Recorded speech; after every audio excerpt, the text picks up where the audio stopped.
Shin kana son tara bayanai daga mutane daban-daban ta yanar gizo, kamar ra'ayoyi ko rajista ko tambayoyi? Google Form yana sauƙaƙa hakan sosai. Ku marmatso in nuna muku yadda ake wannan al'amarin. Za ka buɗe Gmail ɗinka, sai ka nemi inda za ka ga ɗigon nan guda 9. Sai ka danna shi, zai kai ka inda za ka haɗa form ɗinka. Ko kuma a jikin browser ɗinka wurin address bar sai ka rubuta forms.google.com. Zai kai ka kai tsaye inda za ka haɗa forms ɗinka. Za ka ga tsarin rubutu daban-daban. Akwai event registration, t-shirt sign up, party invite, RSVP, contact information ko blank form. Yau za mu kwatanta amfani da blank form. Za ku iya canza inda aka rubuta untitled form zuwa ga sunan da yake dacewa da form ɗinku. Sai ku ƙara description, wato ku ɗan takaitaccen bayani akan wannan form naku. Inda aka rubuta tambayoyi, kuna iya ku rubuta naku tambayoyin. Kuna iya gyara tambayoyin su zama daidai da abin da kuke so. Kamar nan na rubuta full name, wato ku suna. Kana da damar ka tsara yadda kake son amsoshin tambayoyinka su zama.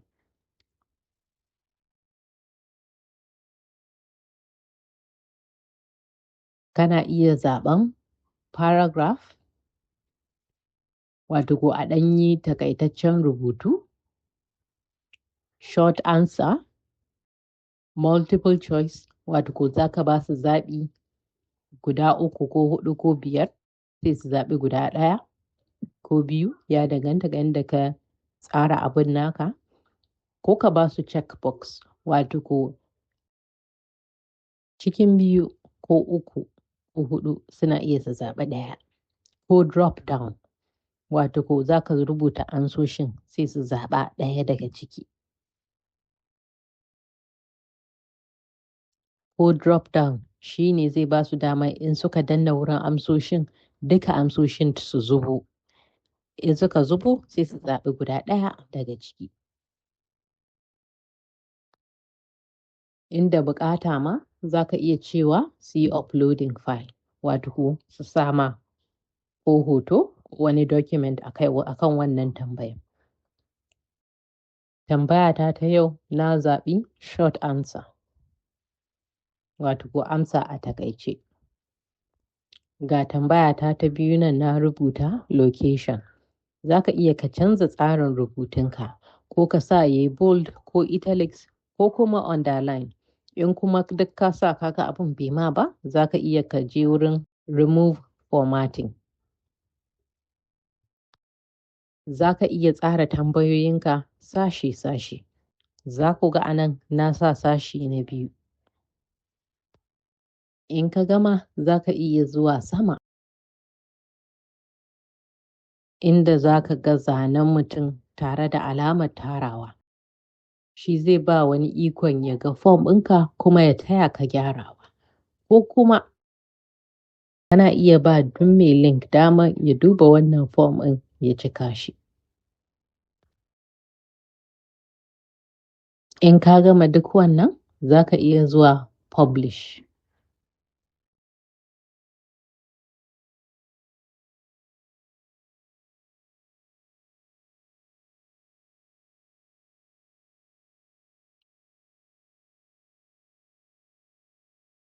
Sai ka zai ba mutanen daman su ga form ɗin kuma su cika shi.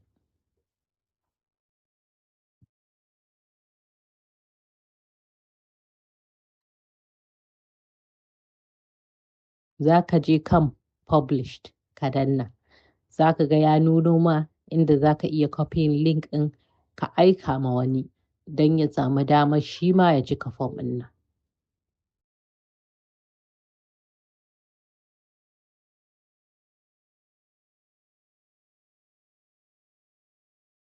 In an gama cika form ɗin, nan za ka ga amsar tambayoyinka. Fasaha a sauwaƙe tare da Malamar Tech. Na gode.